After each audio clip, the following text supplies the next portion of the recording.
Hey guys, I'm JanetOnOccasion, and today we're playing another Total War Warhammer II Battle Replay. This one is a community cast sent in by Flying Taco.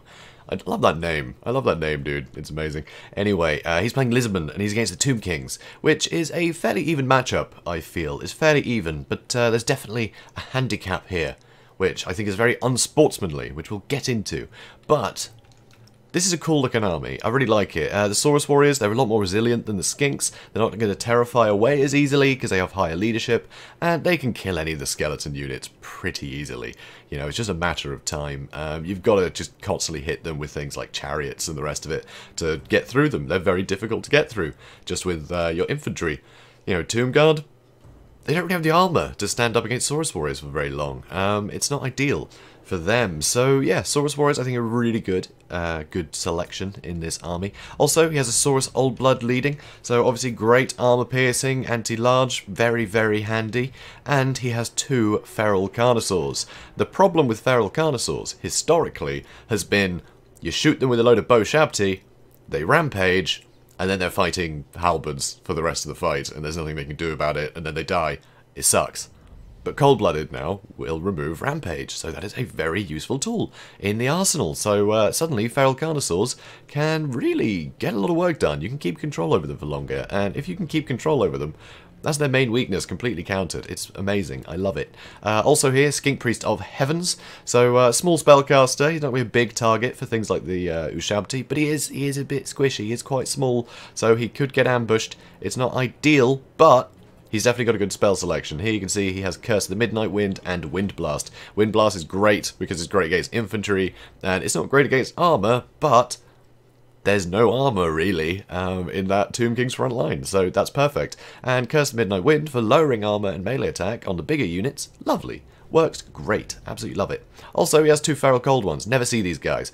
So again, love that. Really nice to see. They're really good for sort of harassing Ushabti and things, because they do have armor piercing. And of course, when they're attacking stuff, that stuff can't shoot, so that helps. Also, he does have some skink cohorts, one with javelins, and he has 2 other skink cohorts up in the front here, which is very nice. So it's nice to have something a bit quicker. So you see, he's got some pretty elite stuff here, you know, a lot of big stompy dinos, but this is a big army. He's really stretched his money out. It's pretty fantastic. Oh, also, he does have a Bastillodon with a Revivification Crystal, so he does have some other spells at his disposal. When I say spells, he has healing, right? You know, it's the ability, not a spell, but very handy. And the Bastillodon, you know, a lot of armor, so fighting just any old cheap thing, it can get some work done anyway. It's got good anti-infantry, anti-armor. It can still punch its, you know, above its weight for sure. To say it's a healer, you know, it's really good. So I like this. I like this a lot. But his opponent, so obviously he's got a couple of carrion, which are a bit of a nuisance. But over here, this is pretty filthy. He's just immediately camping the white line. Guys, don't be that guy. Because, alright, why is he doing it? Because he has an unbreakable army. None of his stuff is going to run away. So he doesn't have to fear the white line at all. If his stuff gets routed, it'll just disintegrate. It doesn't matter where in the battlefield he's doing that. But by camping the white line, if he makes any of this stuff run away, they're likely just to run straight out of the map. So they're not going to rally. They're not going to have time to rally before they're out of the map. So this is cheap. I hate to say it, you know, whoever this guy is, that's cheap. Don't do that, man. Just don't be like that. So yeah, Flying Taco, he's going to be in a terrible position, just because this guy is camping the white line. I mean, there's rules against this in tournaments, but this isn't a tournament, so yeah, tough. Anyway, here he's got Tomb Prince, because I like this guy's build, but yeah, this is poor show. Tomb Prince, he has 2 of these guys. These guys are great, you know, anti-large, anti-armor, great for hunting down dinosaurs. I mean, what more do I need to say? They're useful there. Arcane the Black. Yep, great anti-infantry, can help running up and down the line, deal with those Saurus Warriors, and, you know, when he's got 2 princes guarding his back, should be pretty good. Should be pretty good indeed. And he does have some lovely spells and abilities that are very handy in, well, any matchup. I mean, Law of Death, it's a great Law of Magic, and he has some skeleton summons, and he has the Liber Mortis as well to add to damage resistance. It's just a lot of useful stuff here. Also here you can see Chosen of the Gods and the Bow Shabti. Just so these guys more useful for sort of, I don't know, temple guard, I suppose, than big dinosaurs, but they can still do some damage to the big dinosaurs. Also here you've got Ushabti, which of course, you know, You know what Ushabti are, they're just going to kill big dinosaurs very easily. He's also got a bone giant, so a huge amount of artillery, and he does have some halberds guarding. His front line, though, is pretty squishy, just a load of skeleton spearmen. You know, they will hold out for quite a while, though, because of course they are unbreakable. You know, in the undead sense. I don't mean they're never going to lose their leadership, I mean they're not going to run away. That's what I mean by unbreakable, which technically isn't unbreakable, but you know what I mean. So yeah, but he does have King Nikesh's Scorpion Legion. I like these guys with the poison in the front, very nice. So, speeding things up. So, everything is moving in. Obviously, he couldn't just go over the hill and start attacking. No, he's having to bring units from way back over here, because he had a nice spread out formation, you know, ready for anything. Now, though, having to charge into the side, it's kind of awkward for him, which is definitely a pain, especially under this kind of arrow fire. So that's another advantage that the Tomb King player has by going over here, which makes more sense. It's less cheeky, because it's like, oh, well, I want to make sure that they can't attack me in formation, so going off kilter, yeah, I get that, but the white line, to me, just makes it so cheap. Don't do that, guys. Don't be that guy, okay? Just don't. Anyway, so Skinks trying to move around the outside. One got caught out, though. That's the problem with having to manage everything and completely reform ranks. You can often get something caught out. You know, he's trying to get around the side. Did not work. So over here, a load of fire on all the feral carnosaurs. So, not ideal, but these Saurus Warriors, if they can get into this fight, they're going to just smash these skeleton spearmen, which is great. Over here, though, you can see the Skink Priest is getting focused down. If you kill the Spellcaster early, that is a huge advantage in any match. In any match, that is a huge advantage if you can kill the Spellcaster. So, with the Carrion over here as well, and the fact that he was able to scare off the big dinos that could easily just wipe out these Carrion and spare the Skink Priest, it suddenly makes the Skink Priest an even juicier target. So over here, Arcan was charging in, but he's going to get chased a little bit, and somehow manages to evade all the damage. Here, though, the Tomb Princes. Tomb Prince, not going to win here. Not going to win. The other Tomb Prince is coming in. It is not a good place for them. Not even slightly. But all this Overwatch fire means he doesn't have to win the fight. He just has to keep all the dinosaurs there. So, again, a real problem. So, really got to hope that these dinosaurs can just deal with this quickly. But, I mean, there's halberds here as well, so trying to actually find a way in is going to be difficult until the Saurus Warriors can do their thing. But you can't really let them have the time. Another thing why the white line is just awful is you can just plug up that gap. You can't go around this. So, another reason why, just don't be that guy, people. Don't. Just don't. Anyway, here, Carrion. They're getting wiped out, which is great. You know, the Javelins can get some really good work into the Carrion. Feral Cold Ones have had, you know, they've had to be thrown in there too. But the Skink Priest's alive. He survived, so it's all good. So over here, Feral Carnosaur having some problems. The Saurus Old Blood having some problems. The other Carnosaur went for a little walk to try and cause some issues. Over here, I think we're going to see a Vortex in a second. Yep, here we go. There's a purple sun. But a bit of a whiff. Bit of a whiff. Yeah, it would have been better here, I think. Maybe. Yeah, look at that. All Lizardmen. They just sandwiched a unit. So anyway. And, yeah, that's the Saurus Old Blood. Gone. That's it. He just routes and immediately runs off. So, yeah. Don't be that guy. So here you can see everything else is moving forwards. The Feral Carnosaur has rampaged here, as has the other one, which is definitely a pity. But the halberds have run off over to this side to try and plug up the gap of all the infantry, because the infantry will just smash through all of the Tomb King's equivalent, you know, it's just, they're better. They will break through this stuff. So suddenly, he's got gaps forming. The Tomb Kings have some gaps. But there's a Feral Carnosaur running away now. Oh, please don't run away. Please don't go. Anyway. So, Tomb Kings, sorry, the Tomb Princes, both dead. They're gone. So, that is huge. That is huge. But, are they worth losing 2 Carnosaurs? And yeah, it's going to be 2 Carnosaurs. One of which was the Lord as well. So, that's not great. Anyway, Feral Carnosaur jumping on top of this Bone Giant. Bone Giant doesn't stand a chance in melee against a Carnosaur. Not a chance. And now, the Bastillodon with Revivification Crystal, he can run in, get some good work done here. You know, he will just plow through these guys. They don't have anti-large, they don't have much armor piercing, there's nothing Skeleton Warriors can do. Of course, these are just a summoned unit. So that is a pity, you know, they're free units. Another reason why Arcan's so good. Here, looks like the Skink cohorts are going to be off. Yep, as soon as something breaks, it goes.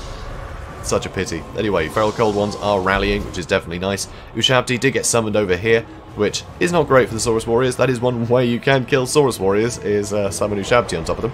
That definitely helps. But the front line is doing great. These Saurus warriors, they're holding in there. Yeah, they've rampaged, but who cares? They're fighting what they need to be fighting, so you can let them. So over here, Skink Priest in a bit of trouble.